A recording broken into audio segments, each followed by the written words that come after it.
মাফিয়ারে নিয়ে একটু আলাপ করি আসেন।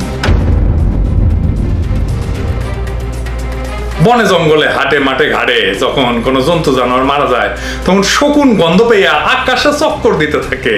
মাটিতে নেইমা তারা মৃত প্রাণীর চারিদিকে ঘোরাঘুরি করে প্রথমে নিশ্চিত হয় যে প্রাণীটা মারা গেছে। তারপরে তারা তাদের তীক্ষ্ণ ঠোঁট দিয়া খোসাইয়া খোসাইয়া হাড্ডি বাঁধে বাকি মরদেহ পরম উৎসাহে খাইয়া ফেলে। মৃতদেহের রক্ত এবং প্রোটিনের সাথে। আসসালামু আলাইকুম। ভারতে আজকে নরেন্দ্র মোদীর শপথ নেয়ার মধ্য দিয়ে মোটামুটি ভাবে নির্ধারিত হলো যে নরেন্দ্র মোদী তৃতীয় মেয়াদে দেশ চালাবে। যদিও কিছুদিন ধরে একটু অনিশ্চয়তা ছিল নির্বাচনের পর, যদি শরিকদের সঙ্গে বমি করা না হয় এবং শরিকরা যদি উল্টে কংগ্রেস জোটের দিকে ইন্ডিয়া জোটের দিকে আসে তাহলে কি হবে। বাজেট দেওয়ার পর খুব স্বাভাবিকভাবেই যে কাজটা করি আমরা সবাই, বাংলাদেশের মিডিয়াগুলো বাজেটের বিভিন্নমুখী বিশ্লেষণ করে, আলোচনা করে, কলাম লেখা হয়, টক শো হয়, আমরা যারা কথা বলি তারা সেটা নিয়ে কথা বলার চেষ্টা করি।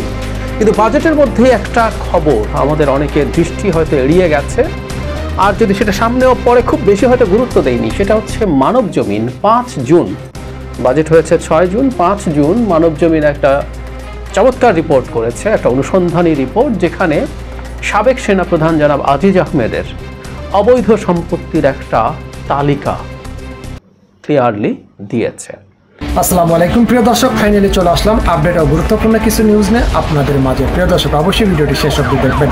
দর্শক, আপনাদের কাছে ছোট্ট একটি অনুরোধ, দেশ এবং দেশের বাইরে হলে কমেন্ট বক্সে লিখে জানিয়ে দেবেন, আর চ্যানেলে নতুন হলে সাবস্ক্রাইব করে পাশে থাকা বেল বাটনটি অবশ্যই অল করে দেবেন, কারণ পরবর্তী আপডেট নিউজ সবার আগে পাওয়ার জন্য প্রিয় দর্শক আর অবশ্যই একটি লাইক। বাজেট দেওয়ার পর খুব স্বাভাবিকভাবেই যে কাজটা করি আমরা সবাই, বাংলাদেশের মিডিয়াগুলো বাজেটের বিভিন্নমুখী বিশ্লেষণ করে, আলোচনা করে, কলাম লেখা হয়, টক শো হয়, আমরা যারা কথা বলি তারা সেটা নিয়ে কথা বলার চেষ্টা করি। কিন্তু বাজেটের মধ্যে একটা খবর আমাদের অনেকের দৃষ্টি হয়তো এড়িয়ে গেছে, আর যদি সেটা সামনেও পরে খুব বেশি হয়তো গুরুত্ব দেয়নি, সেটা হচ্ছে মানবজমিন। 5 জুন বাজেট হয়েছে 6 জুন, 5 জুন মানবজমিন একটা চমৎকার রিপোর্ট করেছে, একটা অনুসন্ধানী রিপোর্ট, যেখানে সাবেক সেনাপ্রধান জনাব আজিজ আহমেদের অবৈধ সম্পত্তির একটা তালিকা ক্লিয়ারলি দিয়েছে। আমি সেই তালিকাটা একটু পড়তে চাই। আমাদের অনেকে হয়তো পড়ে, বিশেষ করে যারা বেনজিরের যে তালিকা পেয়েছি সেই তুলনায় খানিকটা কম, তাই হয়তো খুব বেশি গুরুত্ব আমরা দেইনি, অথবা প্রথমটার প্রতি আমাদের যে পরিমাণ ফোকাস থাকে, জনাব বেনজির আমাদের সামনে যতটা ফোকাস ছিলেন, সেনাপ্রধান স্বাভাবিকভাবেই আসলে অতটা মিডিয়ার সামনে আসেন না, তার আসার কথা না, তাই জনাব আজিজ সম্পর্কে আগ্রহটা আমাদের তুলনামূলকভাবে কম। কিন্তু এই তালিকাটা নিয়ে কথা বলা দরকার, এবং আমরা এই প্রশ্ন শুরুতে করে রাখি এবং উত্তরও হয়তো আমরা শেষে পাবো, চেষ্টা করব অনুমান করার অ্যাটলিস্ট যৌক্তিকভাবে। সেটা হচ্ছে, এত সম্পত্তি থাকার পরও জনাব আজিজকে দুদক ডাকছে না কেন? আগে একটু তালিকাটা পড়ে, একটু ধৈর্য ধরে শুনতে হবে। বিরাট তালিকা, এবং বলে রাখছে খুব স্পষ্টভাবে, আগেই আপনারা শুনবেনই কিন্তু আমি আগে একটা বলে রাখি যে ওনার এত কাঠা জমি আছে, ওই আছে, সেই আছে, এতগুলো বাড়ি আছে, এত টাকা ব্যাংকে আছে, এ ধরনের রিপোর্ট না। মানবজমিন অত্যন্ত তথ্যপাত্রের ভিত্তিতে আমাদেরকে জানিয়েছেন কোন কোন দাগে কি পরিমাণ জমি আছে, কি নামে আছে। সুতরাং এটা অত্যন্ত সিরিয়াসলি নেয়ার মতো একটা রিপোর্ট। পড়ছি। সম্পত্তি তালিকার মধ্যে বলা হচ্ছে, আজিজ আহমেদ ও তার পরিবারের সদস্যদের বিপুল পরিমাণ রাজধানীর তুরাগনদ ঘেঁষা আমিনবাজার বড় বরদেশি মৌজায় সিলিকন সিটি হাউজিং এ RS 1303 নং দাগে 75 কাঠা, 1303 নং দাগে 1311 নং দাগে 30.6 কাঠা, 1761 নাম্বার দাগে 80 কাঠা জমি রয়েছে আজিজ আহমেদের। ওই জমিতে তার একটি বাংলো বাড়ি রয়েছে, উঁচু দেয়াল ঘেরা বাড়িতে হরেক রকম গাছ ও পশু পাখি পালন করা হয়। এখানে জনাব আজিজ তার বন্ধু বান্ধব নিয়ে ছুটে যান, ওখানে যে ছুটে গিয়ে যে মাস্তি করছেন সেরকম রিপোর্ট, সেরকম ছবি মানবজমিনের কাছে আছে বলে এখানে উল্লেখ করা আছে। এছাড়া সিলিকন সিটিতে আজিজ আহমেদের ছোট ভাই তোফায়েল আহমেদ জোসেফের নামে 200 কাঠা জমি আছে। এছাড়া আশুলিয়ার ইয়ারপুর ইউনিয়নের মনসন্তোষপুর মৌজায় পূর্ণিমার চালা এলাকায় RS 71, 171, 172 নং দাগে আজিজ আহমেদের প্রায় 21 বিঘা জমি আছে। 2018 সালে স্থানীয় ইমান আলী আব্বাস উদ্দিন খোরশেদ এই জমি কেনেন। 171 দাগের জমিতে উঁচু প্রাচীর ঘেরা একটি বাংলো বাড়ি আছে। পাশের 172 নং দাগে ইটের রাস্তার পাশে প্রায় 5 বিঘা জমি বাউন্ডারি করে রাখা আছে। ভেতরে ছোট্ট একটি ঘরে আজিজ আহমেদের বাসার কাজের লোক একজন সুবেদার থাকেন, ওখানে কি করেন এবং সেখানে তার সাক্ষাৎকারও আছে যেটা জনাব আজিজ আহমেদের সাহেবের বাড়ি, এটা খুব ক্লিয়ারলি বলা আছে। তারপর হচ্ছে তার মনসন্তোষপুর মৌজায় 50 বিঘার উপরে জমি আছে। ফারুকের যত জমি আছে সবগুলো আজিজ, মানে একটা ফারুক নামে এক ভদ্রলোকের নামে এগুলো কেনা হয়েছে, সবই আজিজ আহমেদের। আসলে আমরা জানি এরকম করে জনাব বেনজিরের এক চিকিৎসকের নামে অনেকগুলো জমির কথা আমরা জানতে পেরেছি। এছাড়া মোহাম্মদপুর রামচন্দ্রপুর মৌজায় জাকের ডেইরি ফার্মের অপর পাশে RS 582 নম্বর দাগে আজিজ আহমেদের 4 কাঠার 2টি প্লট আছে। 2টি প্লটের দাম আনুমানিক 6 কোটি টাকা। ওই প্লটে আজিজ আহমেদের নামে সাইনবোর্ডও ছিল, তবে যুক্তরাষ্ট্রের নিষেধাজ্ঞার পর দিনে সাইনবোর্ড সরিয়ে নেওয়া হয়। একই মৌজায় মোহাম্মদিয়া হাউজিং লিমিটেড 4 নম্বর রোডে কুবা মসজিদ গলিতে 99 নং বাসায় আজিজ আহমেদের ভাইয়ের নামে বেশ কয়েকটি ফ্ল্যাট আছে।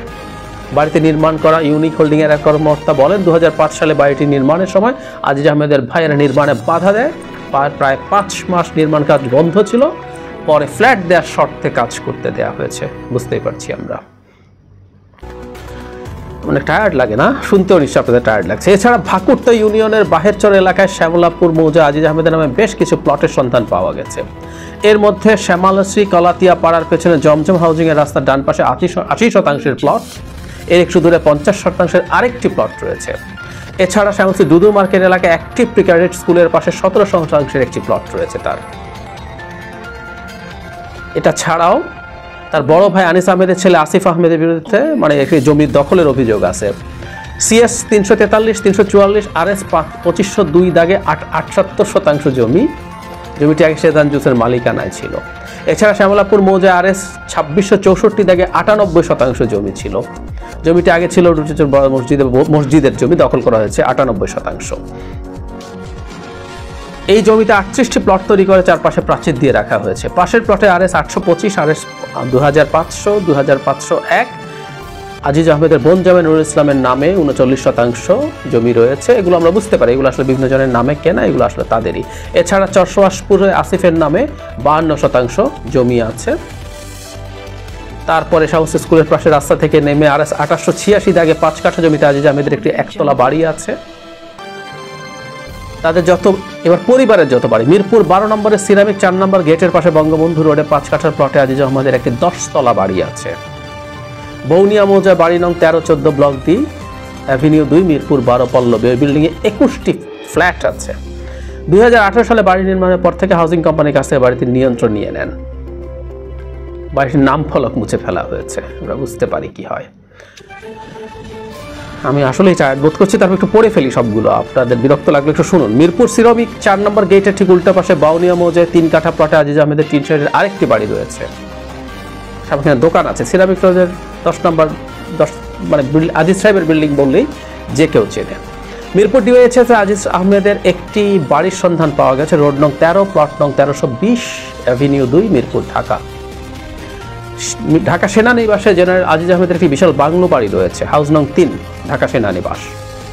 এই বাড়িতে তিনি দেশি বিদেশি নানা প্রজাতির পশু পাখি পালন করেন। এছাড়া কুর্মিটোলা গলফ ক্লাবের পাশে নিকুঞ্জ 1 এর 6 নম্বর রোডের মাথায় আজিজ আহমেদের একটি আলিশান বাড়ি রয়েছে, বাড়ির নাম্বার RCF9+F5P। এরকম আরো অনেক সদস্যদের বাড়ির দখল। বাউতিল আমান হাউজিং এর বাড়ি দখল করে 10 তলা বাড়ি নির্মাণ করেছেন আজিজ আহমেদের ছোট ভাই জোসেফ আহমেদ, বাড়ির নামটাম দেয়া আছে। এছাড়া পাশে আজিজের ভাতিজা আসিফ আহমেদের একটি বাড়ি আছে, বাড়ির নাম ডায়মন্ড রিজেন্সি। নবোদয় হাউজিং এর 5 নম্বর রোডের এই ব্লকের 7 নম্বর বাড়িটি আজিজ আহমেদের ক্ষমতা ব্যবহার করে দখল করে নেন জোসেফ। হারিসের হাউজিং দখল। বাড্ডার সাতারকুলে পূর্ব মৌজায় প্রায় 235 বিঘা জমি দখলে রয়েছে আজিজ আহমেদের ভাই হারিস আহমেদ ও স্থানীয় এমপি ছেলে হেদায়েতুল্লাহ রনর। সরেজমিনে দেখা গিয়েছে বাড্ডা মডেল টাউনের 235 বিঘা জমিতে বড় বড় খণ্ডগুলোতে বিশাল বিশাল সাইনবোর্ড ঝুলিয়ে রাখা হয়েছে। এখানে যারা মানুষ আছে তারা মানব জমিনের সাথে কথা বলেছে যে এগুলো তাদের আছে। হেরিটেজ রিসোর্টের শেয়ার। নরসিংদীর মাধবদী রাইনতে গৃহীর পাড়ে আজিজ আহমেদের আংশিক শেয়ার একটি রিসোর্ট, মানে রিসোর্ট দেখি সবার করার খুব হাউস। যারা বেনজির করেছেন আজিজেরও রিসোর্ট আছে, এখানে তার অংশ আছে। 100 বিঘা জমিতে রিসোর্ট, মানে এই হচ্ছে মোটা দাগে সম্পদের লিস্ট। পড়া শুরুর আগে যে কথাটা বলছিলাম সেটা হলো সুনির্দিষ্ট স্পষ্ট, মানে একেবারে স্পষ্ট তথ্য দিয়ে মানব জমিনের এই তথ্যগুলো একদম কনক্রিট। যারা বেনজিরের ক্ষেত্রে কালের কণ্ঠ যেটা করেছিল সেরকম কোনো নন স্পেসিফিক তথ্য না। ওনার এত বিঘা জমি আছে, ওনার এতটা বাড়ি আছে, ঢাকায় এটা আছে সেটা আছে। শুরুতে যেটা বলছিলাম যে জনাব বেনজিরের তুলনায় একটু কম আছে হয়তো, কিন্তু আর্থিক মূল্য যেহেতু ঢাকা এবং খুব আশপাশে, আর্থিক মূল্য জনাব আজিজের সম্পত্তির মূল্য জনাব বেনজিরের সম্পত্তির মূল্যের চেয়ে কম হবে না, হয়তো বেশিই হতে পারে। প্রশ্ন করছিলাম যে এই ঘটনার পরও দুদক কেন আজিজকে ডাকছেন না। মানে আমরা লাস্ট যেটা দেখেছি, এই ঘটনা ঘটার পর জনাব আজিজ সাংবাদিকদের সাথে কথা বলেছিলেন এবং খুবই তৃতীয় শ্রেণীর যুক্তি দিয়ে যেগুলো করেন, আসলে আপনি পারবেন না এগুলোর পক্ষে বিপক্ষে, মানে পক্ষে যুক্তি দিয়ে দাঁড় করাতে।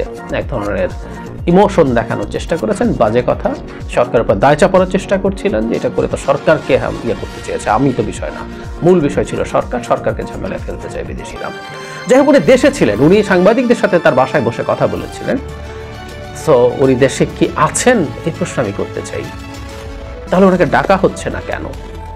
মানে এক দামি এমপি আবার যেতে হবে দুদকে এই ডাকার ব্যবস্থা করার জন্য? না, দামি এমপি যাবে, অবশ্য আগেরটায় যখন গিয়েছিল তখন আমরা বুঝতে পারি আসলে এটা খেলার পার্ট ছিল। তাহলে কি জনাব আজিজকে এখনো ধরার প্ল্যান হয় নাই? তাকে অন্তত জিজ্ঞাসাবাদের প্ল্যান হয় নাই? বা তাকে কতটুকু ধরা হবে সেই সিদ্ধান্ত এখনো হয়নি? হলে ওই দামি এমপি হয়তো যাবেন, বা অন্য কোনো দামি এমপি যাবেন, বা অন্য কেউ যাবেন তাকে ধরার জন্য, এরকম হতে পারে, সম্ভাবনা আছে। কিন্তু এখন পর্যন্ত আমরা সেটা দেখতে পারি নাই। তাহলে আমরা যারা বেনজিরের ক্ষেত্রে যা হয়েছে ঠিক সেটাই কি ঘটতে যাচ্ছে? মানে দুদক কি আসলে সময় দিচ্ছে জনাব আজিজকে, তুমি তোমার ব্যাংকে কি কি টাকা পয়সা আছে ওটা সরিয়ে ফেলো। জনাব বেনজিরকে যখন দুদকে ডাকলো তার আগে অনেক কিছু হলো, ব্যাংক এবং অ্যাকাউন্ট এবং সম্পত্তি যখন ফ্রিজ করা হলো তখন অ্যাকাউন্ট থেকে উনি 100 কোটি টাকা তুলে নিয়ে চলে গেছেন, ওনার সম্পত্তিটা উনি ট্রান্সফার করতে পারেন না। কিন্তু জনাব আজিজ সেই সময় দেওয়া যাবে এই প্রশ্নটা করতে পারি, দুদক কি তাহলে ওই অপেক্ষা করছে বাবা তুমি তোমার টাকাগুলো সরাও অ্যাকাউন্ট থেকে, কারণ এই টাকা তো আর পুরো সরিয়ে নিয়ে ফেলতে পারবে না, এগুলোরও বাটোয়ারা হবে।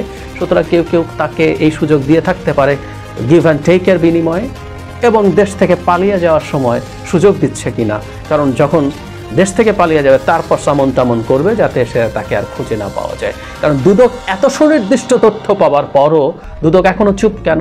আর শুধু এটাও না, জনাব আজিজ মানে দুর্নীতি মানে কিন্তু শুধু ফিনান্সিয়াল কারাপশন না। জনাব আজিজ তার ভাইদেরকে সন্ত্রাসীর তালিকা থেকে নাম কাটানো, তাদের শাস্তি মওকুফ করানো, এবং যেটা সবচেয়ে ভয়ঙ্কর অপরাধ জালিয়াতি, ভুয়া কাগজের মাধ্যমে তার ভাইদের জন্য তিনি জাতীয় পরিচয়পত্র, পাসপোর্ট এগুলো করিয়েছিলেন। এটা তো ফর শিওর, এগুলো এই ঘটনাটা একটা সুনির্দিষ্ট ক্রাইম, তো দুর্নীতি। এবং এই দুর্নীতিও তো প্রমাণিত, পত্রপত্রিকায় ক্লিয়ার ডিটেইল রিপোর্ট আছে, বাবা মায়ের নাম পর্যন্ত পাল্টে ফেলা হয়েছে। সো অনেক অপরাধের জন্য তাকে ডাকা যেতে পারে। আর এখন এই যাবতীয় সম্পত্তির তথ্য তো সামনে আসলো, কোনো একটু শব্দ নেই, অপেক্ষা করছে জনাব আজিজ যেগুলো করবে, টাকা সরাবে এবং দেশ থেকে পালাবে, তারপর সামন করবে, তাই কি? আমরা একটা কথা বেনজিরের ক্ষেত্রে বলছিলাম, সেটা হলো আজিজের মতো মানুষকেও আপনার কিছু পদক্ষেপ নিতে হবে। আপনি আজিজকে আমেরিকা স্যাংশন দেওয়ার পর খুব বেশি কিছু করেন নাই, কারণ হচ্ছে জনাব আজিজ যেসব বিষয়গুলো উল্লেখ করা হয়েছে সেগুলো যে কোনো বিবেচনায় সরকারের কাছে খুবই প্রেজেন্ট কিছু না। কিন্তু আগে সরকারের যেরকম র্যাব এবং জনাব বেনজিররা যখন স্যাংশন পেয়েছিলেন তখনকার চড়া গলা থাকেনি, তাই ইন্টারপ্রিটেশন হচ্ছে সরকার আমেরিকার সাথে এই প্রশ্নে আপাতত সংঘাতে যেতে চায় না, এটাকে কগনিজেন্সে নিতে চায়। সুতরাং আজিজের বিরুদ্ধেও একটা ব্যবস্থা হয়তো নেওয়া দেখাচ্ছে তারা, সেটা দেখাতে হবে। যারা বেনজিরের চাইতেও এটা to some extent more important. তাহলে আমরা ধারণা করতে পারি তাকে হয়তো ডাকা হবে, কিন্তু অপেক্ষা করা হচ্ছে তিনি যাতে তার হোমওয়ার্কগুলো করতে পারেন। কিন্তু যে বলছিলাম, তাকে ধরে আদালতে তোরা বিচার করা, এই কাজগুলো সরকারের জন্য ঝুঁকিপূর্ণ। কারণ হচ্ছে জনাব বেনজিরের ক্ষেত্রে যেটা বলেছি যে উনি তো একা একা করেন নাই, উনি তো হঠাৎ করে একজন এরকম হয়ে যান নাই। বেনজির সম্পর্কে বলেছিলাম, সেটা আজিজ সম্পর্কে একেবারেই প্রযোজ্য। উনি তো চাঁদ, ওনাদের তো নিজের আলো নাই, ওনারা সূর্যের আলোতে আলোকিত হন, সরকারের আলোকে আলোকিত হন, এবং তাদের যতটুকু উজ্জ্বলতা তার হাজার হাজার লক্ষ গুণ বেশি উজ্জ্বল হচ্ছে চাঁদের চাইতে সূর্য। সুতরাং সূর্য সম্পর্কে আমরা জেনে যাব এবং তাদের কাছে খুব স্বাভাবিকভাবেই মনে হবে যে আমি চোর হলাম, তুমি মহারাজ সাধু হলে আজ। সো তারা এই ক্ষোভ যদি আসে, তাদের মধ্যে ইগো যদি কাজ করে, তারা যদি ক্ষুব্ধ হন, তারা আরও অনেক রাঘব বোয়ালতলের নামটাম বলে দিতে পারেন। সুতরাং তাদেরকে দেশে রেখে ধরে বিচারিক প্রক্রিয়ায় নেওয়া সরকারের জন্য খুব স্বস্তিজনক বিষয় হবে না। ওনারা চলে যাওয়াই ভালো, কিন্তু উপর উপর একটা বিচারিক প্রক্রিয়া দেখানো গেল, এটুকুই। এই সিস্টেমটাই সরকারের জন্য টু সাম এক্সটেন্ট পছন্দসই। সুতরাং আমরা ধারণা করতে পারি উনি পালাবেন, আমরা ধারণা করতে পারি ওনার ব্যাংক অ্যাকাউন্ট সব খালি করে ফেলবেন।